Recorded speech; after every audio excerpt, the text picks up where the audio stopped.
Good afternoon, guys. Peter from Sun Insurance and Logistics.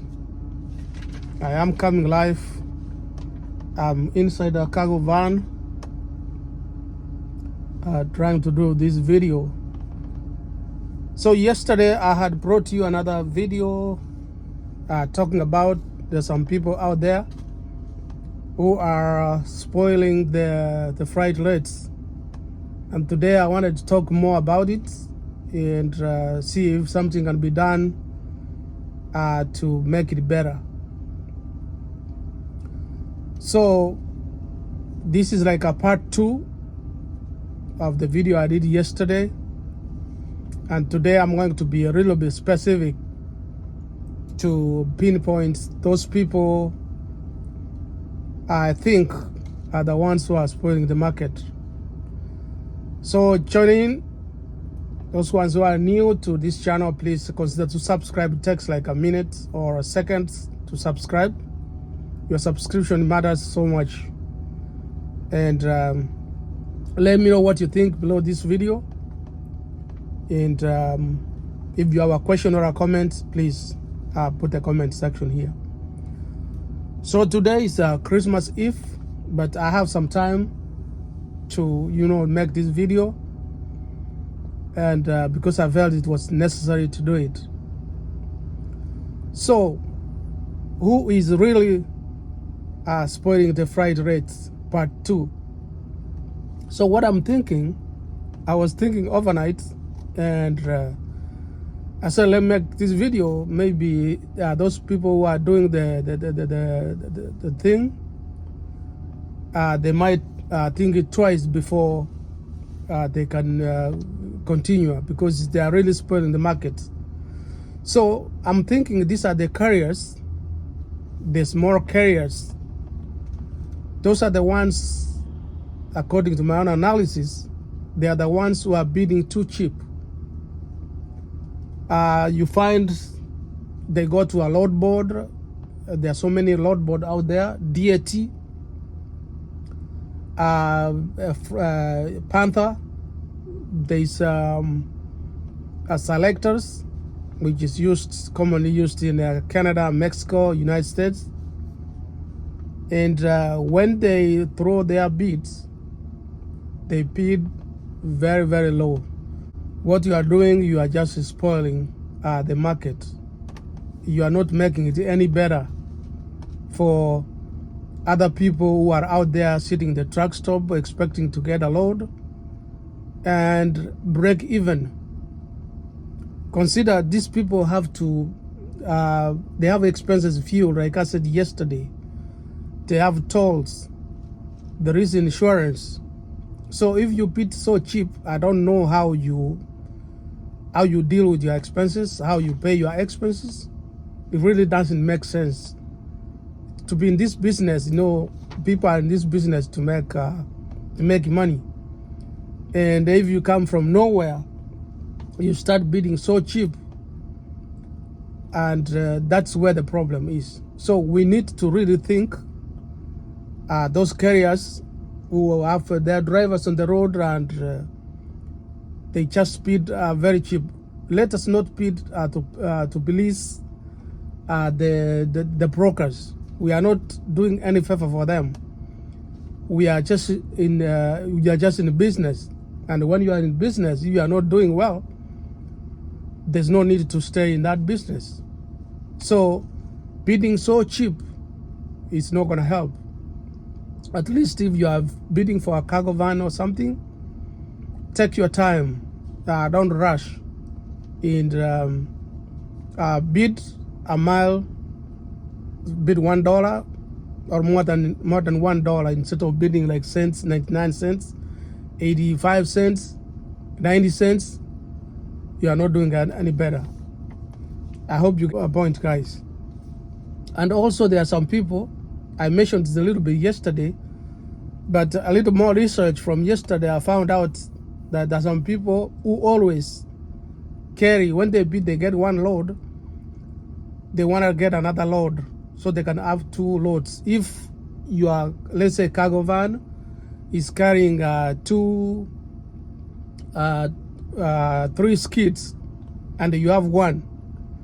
So this always you are looking for another one to add so that you can fill the capacity. And when you are doing so, let's say if the load was coming from out of Milwaukee, Wisconsin, going to Alabama, now you are trying to look for loads which you can drop on your way. Maybe one in Indiana, another one in Kentucky before you go to Alabama. So those are the guys who are spoiling the market because they say there's nothing they are going to lose for themselves. But for the other people, they are making the market very, very, very, very, very bad. Because for them, if it was 300 miles, they can beat 175. They can get that load.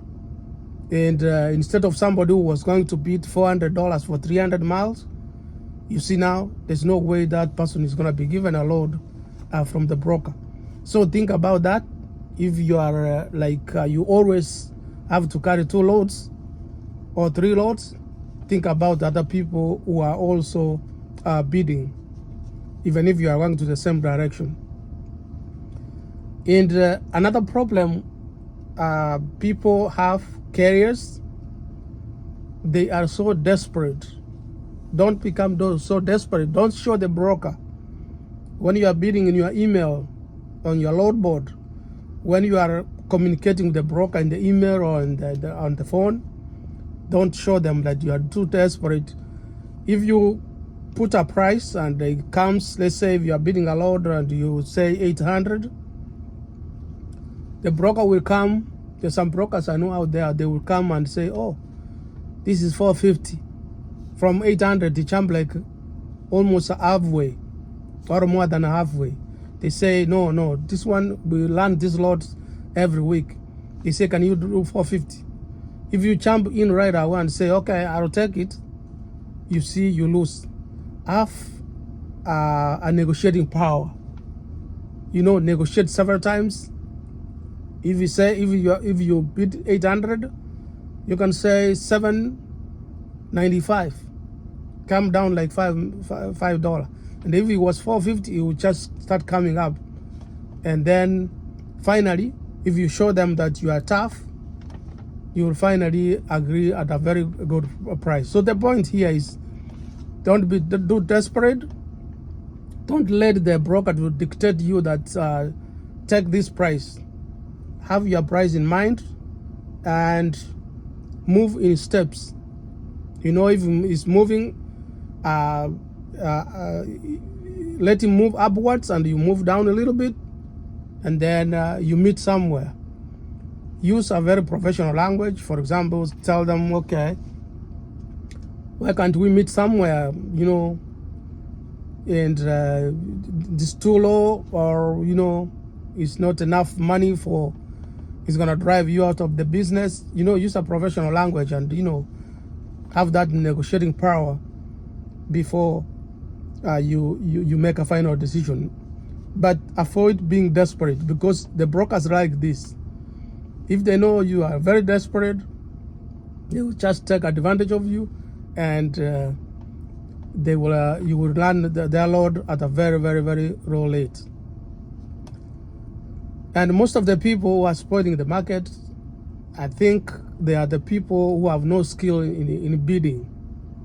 Maybe those carriers who have not been in business for a long time, they come up and start a company and then jump right away.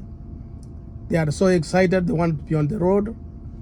But think about the numbers first before you go to the road. Sit down and calculate your mileage. The mileage you are going to see, what it to drive that mileage with the amount of money you have. So if you have no skills, I have a suggestion for you. You may need to look for a professional dispatch service. Even if you pay a little bit money for the service, because they are also in business, but you will find that you are moving towards the right direction and making money instead of driving, from state to state and making no money, dead ending. The other problem is the straight trucks. Some owner operators of straight trucks. When they are also so desperate, they bid for the lots for they bid lots of cargo vans, and they use their straight trucks to move those loads. For example, if a load is paying $1 and somebody was moving from point A to point B, they just bid and say, okay, I can take this cargo van, and they just put it inside the truck. So those people who have big trucks bid in your lanes instead of bidding other lanes, and you don't get paid enough rates. And there are some brokers I've seen who are boasting loads. They put a price there. For example, if a load is coming out of Tennessee, going to Missouri, they just list the mileage there and put the price. So when they put the price, some of them, they put the price, and when you tell them, okay, I can do 800, and they say, let me go to bid. Let me talk to the customer. And when they bid the customer, they say the customer already covered, or the customer wants to do 750. That's a very bad trick, and it's a very bad trap. So if you tell them, you posted, wherever they posted, what you can do is either bid more. If they post 800, bid for 850. They will show that you are serious and you know what you're doing. But if you say you see 800 and you are bidding 775, hoping that you will get it, then right there you are spoiling a market for other people. So we need to be very, very careful and up our game, so that we can, make this business better, instead of spoiling everything. And always have a negotiating power, and stand your ground when you are bidding. If you have a rate in mind and you don't want to go below that rate, stick to that and let the brokers know that you are doing, and stop running these cheap loads and spoil the market. So guys, I hope the tips is gonna help you. For those ones out there who are, learning cheap loads, stop that game and let us bid, a reasonable price, and so that we do not affect the market. So guys, I hope you will, you will enjoy this video. Let me know what you think, and I hope I will see you in the next video, guys. Bye bye for now.